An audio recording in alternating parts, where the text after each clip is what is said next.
Et salut tout le monde, on se retrouve pour une nouvelle vidéo. Aujourd'hui je vais vous parler de ma maquette comme vous pouvez le voir en fond. Ce sera des photos au début, puis après on aura un bout de vidéo avec les matériaux, le matériel utilisé. Là vous avez la maison en général, voilà. C'est moi qui l'ai fait entièrement tout seul. Là vous avez la façade avant avec la porte et la fenêtre qui va dans la chambre. Vous avez une petite vue plongeante aussi dans la maison. Voilà. On va avoir là maintenant une façade, la façade de l'autre côté, d'un côté de la maison, avec la porte-fenêtre du séjour et une fenêtre simple, et une petite fenêtre de la cuisine. Voilà. Nous avons maintenant la troisième façade, oui, avec la porte-fenêtre du séjour, la deuxième, et une fenêtre d'une chambre, avec l'entrée qu'on voit de l'autre côté. Et là, sur le dernier mur, nous avons la petite fenêtre de la salle de bain, et rien d'autre parce que toutes les fenêtres sont sur les autres côtés. Voilà, alors là maintenant on va passer à la cuisine, comme ici. On en a vu du haut avec l'évier, la hotte et la plaque de cuisson qu'on peut voir, le lave-vaisselle, les tiroirs, quelques prises, le plan de travail bien sûr. Voilà. Là, nous voyons le four et le micro-ondes, l'évier toujours, les meubles qui sont sous l'évier, la fenêtre avec le caisson de relais roulant électrique et le bouton bien sûr. Là nous avons une vue de la porte de la cuisine, avec en dessous de l'évier, au fond là, nous avons les meubles, avec les prises qu'on voit au-dessus là. Là c'est une vue avec l'entrée et la porte de la cuisine, parce que la cuisine est juste à côté de l'entrée, et un radiateur à côté de la fenêtre du séjour. Voilà. Là nous voyons toujours la porte d'entrée, la fenêtre, non, la porte d'entrée, la porte pour aller dans la chambre, la porte pour aller dans la salle de bain, bien sûr les interrupteurs qu'on peut voir.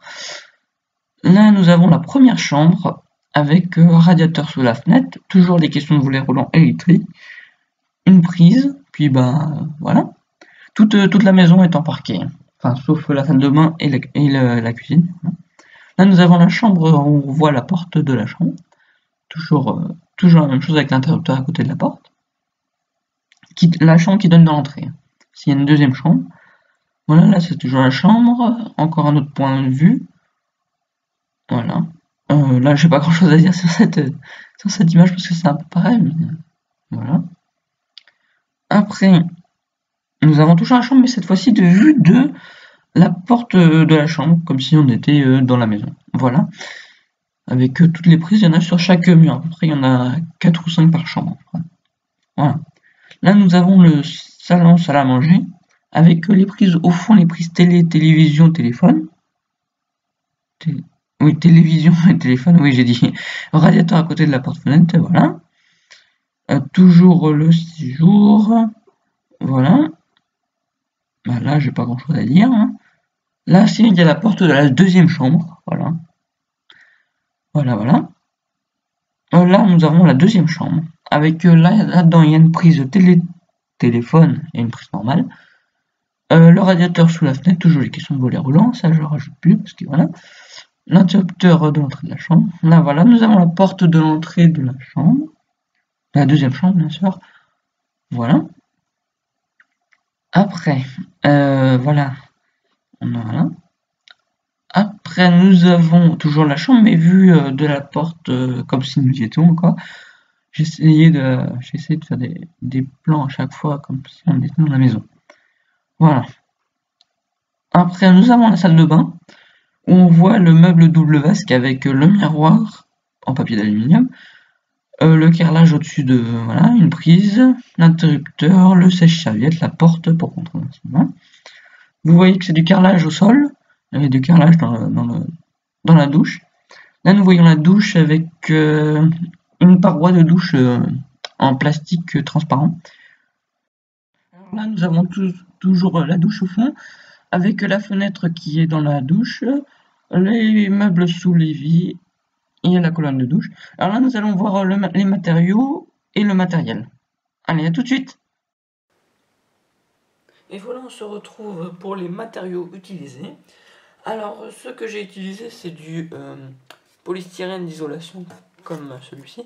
C'est du 6 mm. Voilà. Ce que j'ai utilisé pour les... Ah oui, ça je l'ai utilisé pour les murs de la maison et le sol. Voilà. Pour les fenêtres, j'ai utilisé du plastique transparent, comme vous pouvez le voir. Je crois qu'on le voit bien là, ouais. Voilà. Pour tout ce qui était ma hotte et mon miroir dans la salle de bain, c'est du papier d'alu. On entend le bruit d'ailleurs. Hein. Voilà. Comme ça. Pour les entourages de fenêtres, j'ai utilisé des bâtons de popsicle. Je crois que ça se dit comme ça. Voilà. Des petits. Hein. Voilà. Pour tout ce qui est poignée de porte et de la cuisine et poignée de tiroir, j'ai utilisé des allumettes. Voilà. Et pour finir, pour le plan de travail de la cuisine et le plan de travail de la salle de bain, ainsi que le sol de la douche, j'ai utilisé du PVC expansé, qui est pas très épais. Voilà. On se retrouve tout de suite pour le matériel utilisé. Allez, à tout de suite. Voilà, on se retrouve pour le matériel que j'ai utilisé. J'ai utilisé un pistolet à colle chaude pour coller les murs et le sol entre eux. Enfin voilà. J'ai utilisé une règle pour mesurer, bien sûr. Voilà. 50 cm parce que c'est le plus simple. Un peu de scotch. Pas grand chose parce que j'en ai pas eu beaucoup besoin. Voilà.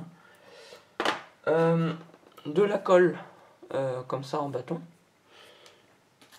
De la colle forte pour coller les choses, enfin le polystyrène entre eux, enfin le PVC expansé, tout ça.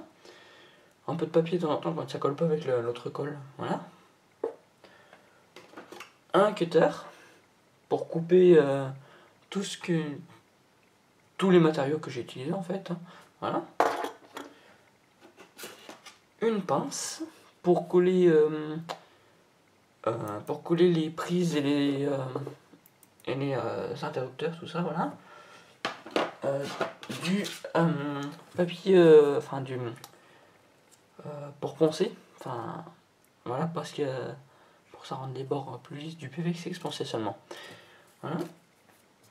Après, j'ai utilisé un critérium pour tracer, quand j'avais des choses à découper que je traçais avant. Voilà. Un marqueur quand j'avais besoin de faire des petites marques plus importantes qui marchaient pas au crayon papier sur le polystyrène souvent. Voilà. Et pour finir, mais j'en ai pas beaucoup utilisé, c'est des petites limes comme ça pour poncer un peu le PVC expansé aussi, parce que de temps en temps c'était pas facile de faire sans. Voilà, j'espère que cette vidéo vous a plu. Je vous dis à la prochaine, n'hésitez pas à laisser un like, à vous abonner si ce n'est pas déjà fait. Allez, à la prochaine!